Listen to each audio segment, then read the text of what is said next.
1909 నుంచి ఇంకా అద్భుతమైనటువంటి సంస్కరణలు వేగవంతమైనయి. భారతదేశంలో బ్రిటిష్ కాలంలో అప్పుడు చేసిన సంస్కరణలే, బ్రిటిష్ వాళ్ళ కాలంలో చేసిన సంస్కరణలే బడుగు బలహీన వర్గాలకు కొంత వెసులుబాటునిచ్చే విధంగా ఉన్నాయి. 1909లో ముస్లిం సమాజము మొదటిసారిగా మాకు మేము హిందువులు 90% ఉన్నారు.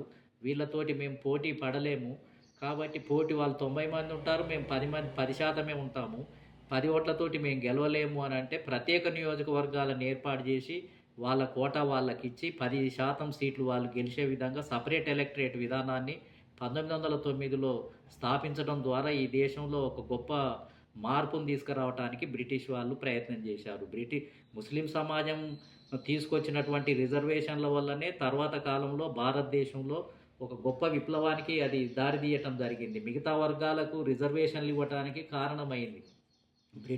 ముస్లిం సంఘ సంస్కర్తలు సర్ సయ్యద్ అహ్మద్ ఖాను, అదేవిధంగా మొహసిన్ హుల్ ముల్క్, వికార్ హుల్ ముల్క్, ముస్లిం లీగ్ అనే పార్టీలు చేసినటువంటి సంస్కరణలు, ఒత్తిడిల వల్ల, విజ్ఞాపన వల్ల, ఇచ్చినటువంటి మెమోరండాల వల్ల మొత్తం ఏంటంటే బ్రిటిష్ వాళ్ళు ఈ రిజర్వేషన్ సిస్టాన్ని భారతదేశంలో అనేక ప్రెసిడెన్సీలలో, మద్రాస్ ప్రెసిడెన్సీ, బాంబే ప్రెసిడెన్సీ, బెంగాల్ ప్రెసిడెన్సీలో ఇవి మొదటిసారిగా అమలు చేసి దాదాపు 11 ప్రెసిడెన్సీలకు వీటిని విస్తరింపజేసి అద్భుతంగా అన్ని వర్గాలకు సముచిత స్థానం ఇవ్వాలనే దాన్ని ఈ భారతదేశంలో స్థాపించినటువంటి వాళ్ళు బ్రిటిష్ వాళ్ళు.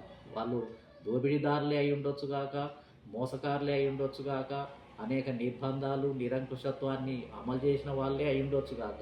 కానీ దానితో పాటే ఈ రకమైనటువంటి సంస్కరణలు జరగటం వల్ల కూడా భారతదేశంలో దూరంగా ఉంచబడినటువంటి జాతులకు కూడా కొంత వెసులుబాటు కలిగింది. ఈ ముస్లింలకు ఇచ్చినటువంటి రిజర్వేషన్లను ఆధారంగా చేసుకుని 1916లో జస్టిస్ పార్టీని స్థాపించి మద్రాస్ ప్రెసిడెన్సీలో మరి నాన్ బ్రాహ్మణులు అంటే బ్రాహ్మణులు కాని వర్గాలందరూ కూడా మాకు కూడా రిజర్వేషన్ కావాలని ఒక గొప్ప ఉద్యమాన్ని తీసుకొని వస్తే 1919లో మాంటెగ్ చెమ్స్ఫర్డ్ రిఫార్మ్స్లో భాగంగా క్రిస్టియన్లు రిజర్వేషన్స్ అడిగారు, సిక్కులు రిజర్వేషన్లు అడిగారు, నాన్ బ్రాహ్మణులు రిజర్వేషన్స్ అడిగారు.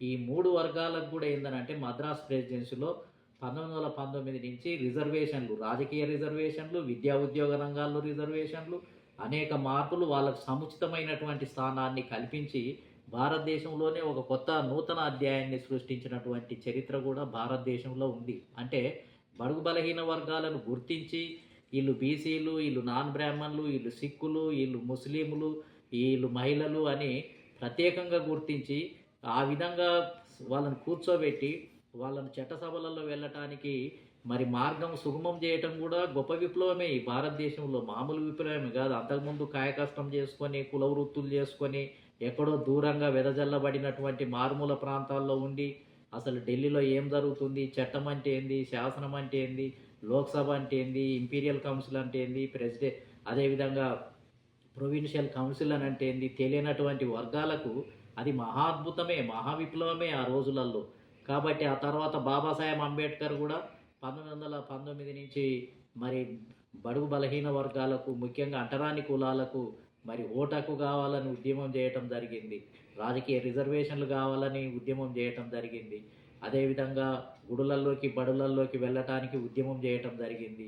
దాని ఫలితమే 1932లో 31లో జరిగిన రౌండ్ టేబుల్ సమావేశాల్లో మరి బాబాసాహెబ్ అంబేద్కర్ అంటరాని కులాలకు ప్రాతినిధ్యం కావాలి, మాకు కూడా చట్టసభలలో ప్రవేశం కావాలి అని చెప్పి ఉద్యమం చేసి ఆర్గ్యుమెంట్ చేస్తేనే 1932లో కమ్యూనల్ అవార్డు ద్వారా మొదటిసారిగా భారతదేశంలో మరి రిజర్వేషన్లను ప్రవేశపెట్టినటువంటి చరిత్ర ఉంది. అంటే అంటరాని కులాలకు రాజకీయ రిజర్వేషన్లు ఇచ్చినటువంటి చరిత్ర ఉంది. అంతకుముందు అంటరాని కులాల వాళ్ళను ప్రెసిడెన్సీలో నామినేటెడ్ చేసే పరిస్థితి ఉండేది. కానీ జనాభా ప్రకారం వాళ్ళకు తగ్గట్టుగా ఇచ్చే ఎమ్మెల్యే టికెట్లు, ఎంపీ టికెట్లు ఇచ్చే అవకాశం, ఉద్యోగాలు ఇచ్చే అవకాశం 1932 నుంచి అది అమల్లోకి వచ్చింది. 1935 చట్టం ప్రకారం షెడ్యూల్ క్యాస్ట్ అనే లిస్టు తయారు చేయబడింది. ఇవన్నీ కూడా అద్భుతాలే ఆ రోజులలో. ఇది ఒక పెద్ద మహా విప్లవం. దూరంగా ఉంచబడ్డ వాళ్ళు ఒక చట్టసభలలో కూర్చొని వాళ్ళ వాటాను వాళ్ళు తీసుకొని మరి వాళ్ళు మిగతా వాళ్ళతో సరిసమానంగా బతకటము, శాసించటము, ఈ సమాజంలో ప్రాతినిధ్యాన్ని పొందటము అని అంటే నిజంగా అది ఒక మహా అద్భుతంగానే దాన్ని భావించాల్సినటువంటి అవసరం ఉంది. ఇవన్నీ బ్రిటిష్ కాలంలోనే మరి వచ్చినాయి అని అంటే ఆశ్చర్యమే నిజంగా ఒక రకంగా. వాళ్ళు ఇవ్వటము అనేది కూడా గొప్ప ఆశ్చర్యమే. అంతేకాదు 1935కి వచ్చేటప్పటికి మహిళలకు కూడా రిజర్వేషన్లు ఇచ్చారు. కాంగ్రెస్